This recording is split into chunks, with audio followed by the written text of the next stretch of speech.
ng serbisyo, ang pamahalaan ay hindi negosyo, hindi ito para sa likidan. Ang bawat sentimo ilalaan dito ay dapat bumalik sa taong bayan. Sa anyo ng serbisyo malinaw, mabilis at makatao.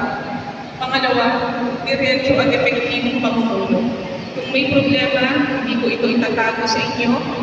Sasabihin ko ang totoo at sabay tayong hahanap ng solusyon. Hindi ko kayo paaasahin pero hindi ko rin kayo iiwan.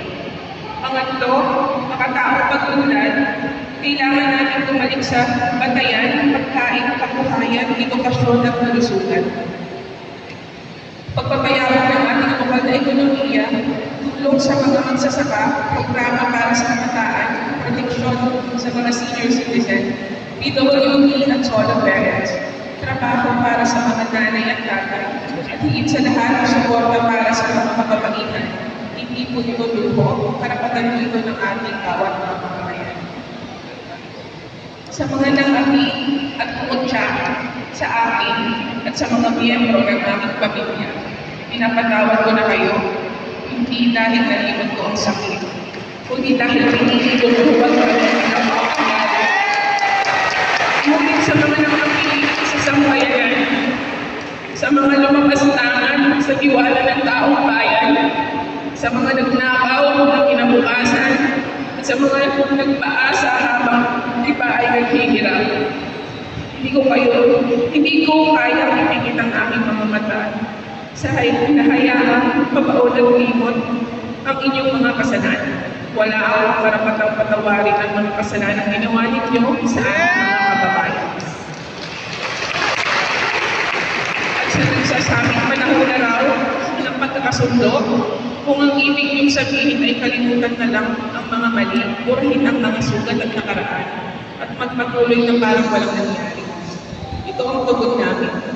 Walang magkakasundong totoo kung walang pananagutan. There can be no reconciliation without justice. Walang kapatawaran kung walang pagsisisi, at walang kapayapaang magtatagal kung hindi ito itatayo sa haligi ng katarungan. Ang hustisya ay hindi hadlang sa pagkakaisa, ito ay sumunod. Sa mga taus-pusong sumuporta at nagtiwala po sa akin, maraming salamat po sa inyong lahat. At makakaasa po kayo na gagawin po natin ang lahat upang maibalik sa inyo ang inyong pagtitiwala pinagkaloob ninyo sa akin. Sa mga hindi naman po sumuporta sa akin, mas lalo na po kayong paglilingkuran. Dahil sa administrasyon ito, ang serbisyo ay para sa lahat, walang labis, walang kulang, walang pinipili at walang malalakasan.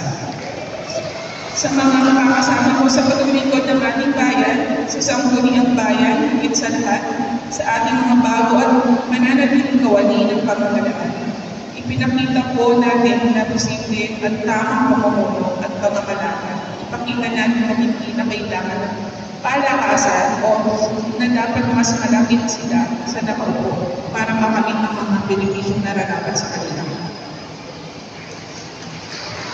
Basta ikaw ay paningin o basta tagapanig ka, pantay-pantay ang pagtingin ng pamahalaan sa lahat ng tao. Kung anong kaya at nararapat gagawin na lang po natin. Sa lahat ng aking mahal ng mga kababayang paligid, tulungan niyo po ako, tulungan niyo po kami, maging isang mabuting leader ng ating bayan. Bantayan po ninyo ako sa aking mga gagawin. Sa mga kritiko, kayo rin po ay mahalaga. Kayo ang salamin kung manatili kami mapagkumbaba. Hindi po ako perfecto. Magkakamali rin ako, ngunit kung may isang bagay ako maipapangako sa inyo ngayon, ay ito, hindi ko po kayo lolokohin, hindi ko po kayo mababayaan, at hindi sa lahat, hindi ko po kayo pagnanakawan. Mula sa araw na ito, ang ating munisipyo ay magiging bukas, handa at tunay para sa bayan. Sa pangalan ko ng pagbabago, sa ngalan ng tapat na pagsiservisyo, simulan natin ang bagong paligid. Maraming salamat po.